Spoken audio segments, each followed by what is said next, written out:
Oke, selamat pagi Bapak dan teman-teman sekalian. Kami dari kelompok 2 ingin mempresentasikan tentang materi yang berjudul Eksistensi Regulasi dan Kesadaran Masyarakat Terhadap Hukum yang Berlaku di Indonesia. Sebelumnya perkenalkan anggota kelompok kami. Yang pertama ada Diwa Syastra, kedua Delvano, ketiga Zaratul Amal, keempat saya sendiri Zaleha, dan yang terakhir Edita Salsabila. Masuk ke latar belakang. Suatu negara sangat memerlukan hukum sebagai pedomannya. Maka dari itu, Indonesia merupakan negara hukum. Hal ini secara jelas dinyatakan dalam Undang-Undang Dasar 1945 Pasal 1 Ayat 3 yang berbunyi Indonesia adalah negara hukum. Nah, maka dari itu, semua kekuasaan merupakan alat pemerintah yang berbasis hukum. Di sini juga menurut PFJ Style Concept, negara hukum itu harus memenuhi 4 unsur, yaitu yang pertama pengakuan dan perlindungan terhadap hak asasi manusia, terus yang kedua negara dijalankan berdasarkan trias politika, yang ketiga pemerintah berdasarkan undang-undang, dan yang terakhir adanya peradilan administrasi negara untuk mengadili pelanggaran hukum oleh badan-badan negara atau pemerintah. Nah, namun sampai saat ini pengetahuan masyarakat Indonesia ternyata itu masih minim mengenai hukum Indonesia. Kalau dilihat dari penegakan hukum, kesadaran hukum, dan budaya hukum, itu masih belum terlalu banyak warga yang tahu tentang hal ini. Bahkan gak jarang hukum Indonesia itu dilanggar, diciderai, bahkan dimanipulasi oleh orang yang masih berwenang maupun orang yang masih menyepelekan hukum. Nah, maka dari itu adanya hukum di Indonesia yang dapat dijadikan sebagai patokan dalam tindakan masyarakat ini harus senantiasa dipelajari dan dipahami oleh masyarakat Indonesia.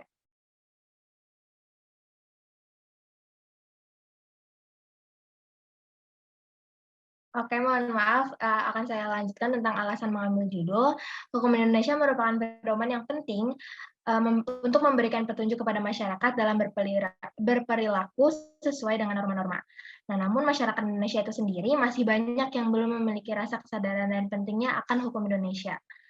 Nah, di sini kita memiliki tujuan dan urgensi yang bakal dijelasin oleh Edita Salsabila. Selanjutnya ada tujuan. Tujuan yang hendak kita capai adalah mengubah pola pikir masyarakat agar lebih mematuhi hukum di Indonesia. Masyarakat dapat meningkatkan kesadaran dirinya agar tidak mudah menyepelekan hukum di Indonesia. Yang terakhir, meningkatkan pengetahuan masyarakat terhadap minimnya hukum di Indonesia. Selanjutnya ada urgensi. Di era globalisasi saat ini, sudah banyak para masyarakat yang kurang memiliki akan kesadaran mereka terhadap hukum di Indonesia. Hingga saat ini, hal itu masih dimiliki oleh banyak masyarakat yang tidak ingin membangun pola pikirnya terhadap pentingnya hukum di Indonesia. Hal itu tentu saja berdampak buruk bagi bangsa dan negaranya. Dan banyak masyarakatnya juga yang sesuka hati dengan hukum.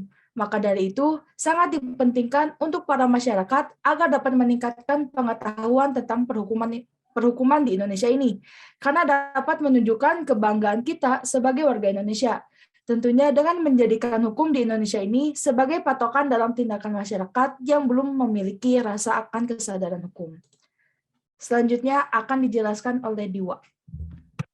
Baik, selanjutnya ada dokumentasi wawancara, alias cara pengambilan data. Pada kasus ini, kami menggunakan metode lapangan untuk mengambil data. Metode lapangan merupakan salah satu metode pengumpulan data dalam penelitian kualitatif yang tidak memerlukan pengetahuan mendalam akan literatur yang digunakan dan kemampuan tertentu dari pihak sendiri.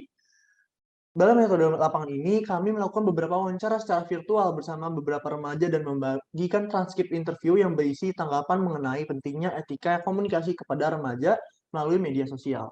Dan juga paparan hukum di Indonesia. Berikut adalah data hasil dari survei transkrip interview dan data narasumber beserta dokumentasi wawancara. Kami mengajukan 3 pertanyaan. Yang pertama ada, menurut Anda, apakah hukum di Indonesia sudah sesuai dengan keadaan di Indonesia? Beberapa menyebut belum, terutama regulasi hukum terhadap koruptor yang maraknya di Indonesia. Masih kurang membuat si pelaku jerak, terkadang ada oknum polisi yang melakukan perilaku yang tidak sesuai dengan hukum yang berlaku di Indonesia. Yang question yang kedua adalah, menurut Anda, apakah masyarakat Indonesia sudah mematuhi hukum yang berlaku di Indonesia? Beberapa menjawab juga belum. Terkadang hal kecil seperti rambu lalu lintas yang dilakukan oleh oknum tidak menaati peraturan, seperti lampu merah diterobos, lampu kuning diklakson. Question yang nomor 3 adalah menurut Anda sejauh manakah pengetahuan masyarakat di Indonesia terhadap hukum yang berlaku? Juga beberapa menyebut belum. Berdasarkan pengalaman, saat waktu itu berdebat saat ada yang berdemo, ada juga yang mengikuti tanpa mengetahui mosi yang ada. Dan juga beberapa yang menyebutkan bahwa mungkin untuk masyarakat kota sudah mengetahui hukum yang ada, tapi di beberapa daerah kecil, hukum masih belum terlalu terlihat eksistensinya. Jadi, hukum di Indonesia ini masih transparan gitu. Kami sendiri masih belum tahu kalau misalnya hukum di Indonesia ini berlaku atau tidak. Terima kasih. Boleh selanjutnya dilanjutkan oleh Delvano. Yaitu dinamika dari masyarakat hukum saling mempengaruhi satu dengan yang lainnya dengan tata hukum yang ditetapkan dan dipatuhi itu.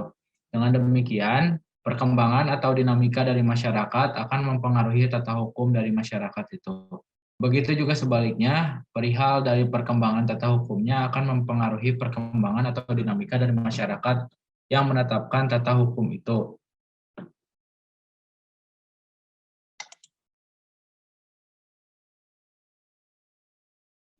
Berdasarkan analisis yang sudah dilakukan, eksistensi hukum yang ada di Indonesia merupakan salah satu hal yang sangat mendasar. Hukum merupakan salah satu hal yang vital yang harus ada. Keberadaannya juga memengaruhi tata hukum di Indonesia. Pengetahuan masyarakat akan hukum yang berlaku menjadi fondasi keberlangsungan hukum yang berlaku di Indonesia.